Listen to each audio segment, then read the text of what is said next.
Shri George Joseph, plan B ഉണ്ട് എന്ന് ധനമന്ത്രി സംസ്ഥാന ബജറ്റ് അവതരിപ്പിച്ചുകൊണ്ട് പറഞ്ഞിരുന്നു. പക്ഷേ പ്ലാൻ എയിൽ തന്നെ ചില പിഴവുകൾ ഉണ്ടായിരിക്കുന്നു.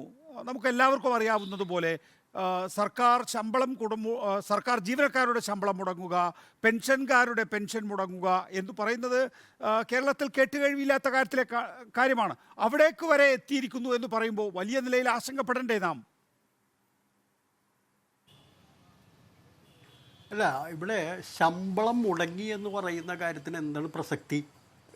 ശമ്പളം അതായത് ശമ്പളം ഏതാനും ദിവസങ്ങൾ താമസിക്കുക എന്ന് പറയുന്നതും ശമ്പളം മുടങ്ങി എന്ന് പറയുന്നതും രണ്ടും രണ്ടാണ്. 1-ാം തീയതി ശമ്പളം മുടങ്ങി. മുൻകാലങ്ങളിലും ശമ്പള വിതരണത്തിൽ ശമ്പളം മുടങ്ങിയിട്ടുണ്ട്. ആ ശമ്പളം മുടങ്ങിയത് ഇത് ആദ്യമായിട്ട് വരുന്ന, അതായത് ശമ്പളം മുടങ്ങി എന്ന് പറയുന്നത് അതിൻ്റെ ഡേറ്റ് താമസിക്കുക എന്ന് പറയുന്നത് മുമ്പും ഉണ്ടായിട്ടുണ്ട്. അത് ആദ്യമായിട്ട് സംഭവിക്കുന്ന ഒരു കാര്യമല്ല. പല ഇതിൽ ചരിത്രം നമ്മൾ പരിശോധിച്ചിട്ടുണ്ടെങ്കിൽ പല സമയത്തും ശമ്പളം കൊടുക്കുന്നത് ഡിലേഡ് ആയിട്ടുണ്ട് എന്നുള്ളതൊരു വസ്തുതയാണ് ഇവിടെയും സംഭവിച്ചിരിക്കുന്നത്. പിന്നെ നമ്മളിതിൽ മനസ്സിലാക്കേണ്ട, വസ്തുതാപരമായി മനസ്സിലാക്കേണ്ട കാര്യം, ഈ മാർച്ച് മാസത്തിൽ ഏറ്റവും കൂടുതൽ ഒരു സമ്മർദ്ദം ട്രഷറി അനുഭവിക്കുന്ന സമയമാണ്. കാരണം ഒരു സാമ്പത്തിക വർഷം അവസാനിക്കുകയാണ്. ആ സാമ്പത്തിക വർഷം അവസാനിക്കുന്ന സമയത്ത് തീർച്ചയായിട്ടും വലിയ തോതിലുള്ള ഒരു ഫണ്ടിൻ്റെ ആവശ്യം വരും, പല രീതിയിലും വരും. ആ സമയത്താണ് കേന്ദ്രം സംസ്ഥാനത്തിന് തരാനുള്ള പല കാര്യങ്ങളും തരാതെ പോകുന്നൊരു സ്ഥിതിവിശേഷത്തിലേക്ക് പോകുന്നത്. ഇത് തീർച്ചയായിട്ടും വലിയൊരു ഒരു പ്രതിസന്ധി സംസ്ഥാനത്തിൻ്റെ ഖജനാവിനെ സംബന്ധിച്ചിടത്തോളം ഉണ്ടാക്കും. അതിലൊരു തർക്കമില്ലാത്ത കാര്യമാണ്.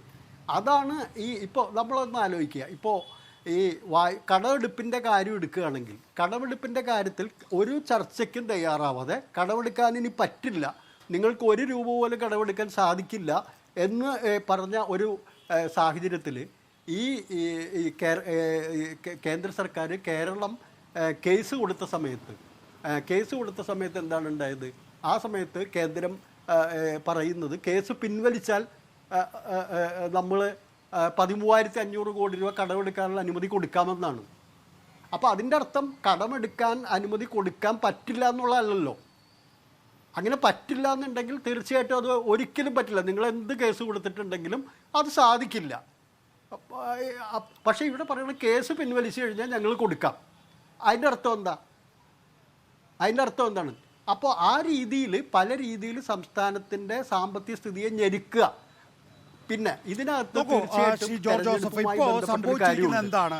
കാരണം ഈ സർക്കാരിനെ സംബന്ധിച്ചിടത്തോളം മുന്നോട്ട് പോകാനുള്ള സാമ്പത്തിക സ്ഥിതിയില്ല എന്നുള്ളതാണ്. മാർച്ച് മാസം എന്ന് പറയുന്നത് സാമ്പത്തിക വർഷത്തിൻ്റെ അവസാനമാണ്. നമ്മൾ മാർച്ച് മാസത്തിലേക്ക് കടന്നു കഴിഞ്ഞിരിക്കുന്നു എന്നുള്ള. ഫെബ്രുവരിയിൽ നിന്ന് മാർച്ചിലേക്ക് പോകുമ്പോൾ നമ്മൾ ഓവർ ഡ്രാഫ്റ്റിലേക്ക് പോകുന്നുണ്ട് എങ്കിൽ മാർച്ച് എങ്ങനെ നമ്മൾ കടക്കും?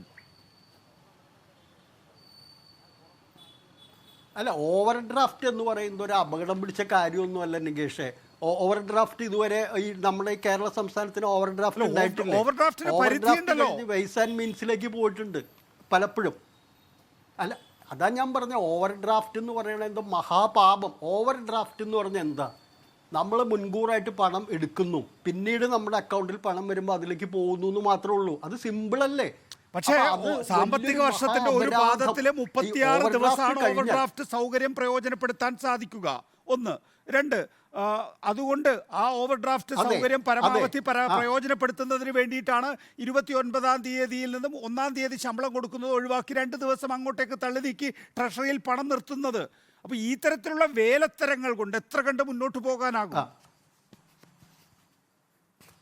അല്ല, ഇതിനകത്തൊരു വേലത്തരമില്ല. ഇത് മുൻകാലങ്ങളിൽ സംഭവിച്ചിട്ടുള്ള ഒരു കാര്യം തന്നെയാണ്. പിന്നെ രണ്ടാമതൊരു കാര്യം, ഏപ്രിൽ മാസത്തിലേക്ക് കടക്കുമ്പോൾ പുതിയ സാമ്പത്തിക വർഷത്തിലേക്ക് കടക്കുകയാണ്. അങ്ങനെ വരുമ്പോൾ അവിടെ ഏപ്രിൽ മാസത്തെ അടുത്ത സാമ്പത്തിക വർഷത്തിൻ്റെ അഡ്വാൻസ് ടാക്സും വരുമാനവും കാര്യങ്ങളൊക്കെ ഏപ്രിൽ മാസത്തേക്ക് വരും. അത് യാതൊരു സംശയവുമില്ല. നമ്മൾ കണക്കാക്കുന്നത് നമുക്ക് മാർച്ച് മാസം കടക്കാൻ 30,000 കോടി രൂപ വേണമെന്നാണ്. സുപ്രീം കോടതിയിൽ മാർച്ച് 31-ന് മുമ്പ് കേസ് തീർപ്പാകൂ എന്നുള്ള ഒരു ഉറപ്പും കേരളത്തെ സംബന്ധിച്ചിടത്തോളം ഇല്ല. അതുകൊണ്ടാണ് കേന്ദ്രം പറഞ്ഞത് നിങ്ങൾ കേസ് പിൻവലിക്കുകയാണെങ്കിൽ 13,500 കോടി കൊടുക്കാൻ ഇന്ന് ഞങ്ങൾ സമ്മതിക്കാമെന്ന്. അല്ല, കേസ് പിൻവലിച്ചിട്ട് കൊടുക്കണമെന്ന് പറയണത് എങ്ങനെയാണ്? അതെന്താണ് അതിനകത്തോട് മര്യാദ? കാരണം ഒരു ലീഗലായിട്ട് ഞങ്ങൾക്കൊരു പ്രശ്നമുണ്ട്, ഞങ്ങൾക്കതിനൊരു പരിഹാരം വേണം എന്നുള്ളൊരു കാര്യം അവകാശപ്പെടുന്ന ഏതൊരു പൗരനും ഒരു സ്ഥാപനത്തിനും ഒരു ഗവൺമെൻറ്റിനുള്ള ഭരണഘടനാപരമായ റൈറ്റല്ലേ അവിടെ ഉപയോഗിച്ചത്. ആ റൈറ്റ് പറ്റില്ല, അങ്ങനെയാണെങ്കിൽ നിങ്ങൾ കേസ് പിൻവലിക്കുക എന്ന് പറയുന്നത് ഭരണഘടനാപരമായ റൈറ്റിനെ തന്നെ നിഷേധിക്കാനാണ് പറയുന്നത്. അത് സംസ്ഥാന ഗവൺമെൻറ് സ്വീകരിച്ച നിലപാട് വളരെ വ്യക്തമായ കാര്യമല്ല, അത് ഉചിതമായൊരു നിലപാടല്ലേ. കേസ് പിൻവലിച്ചിട്ട് വാ. അപ്പോൾ കേസ് പിൻവലിച്ചിട്ട് വന്നാൽ കൊടുക്കാം എന്ന് പറഞ്ഞിട്ടുണ്ടെങ്കിൽ കൊടുക്കാനുള്ള സാധ്യതയുണ്ട്, കൊടുക്കാനുള്ള കാര്യങ്ങൾ അവിടെ ഉണ്ടെന്ന് തന്നെയല്ലേ അർത്ഥം. അല്ലെങ്കിൽ വളരെ പ്രധാനപ്പെട്ട ഒരു വിഷയമാണിത്. ഇത് വെറും ഒരു ശമ്പളം മുടങ്ങുന്ന കാര്യമല്ല. അതിന്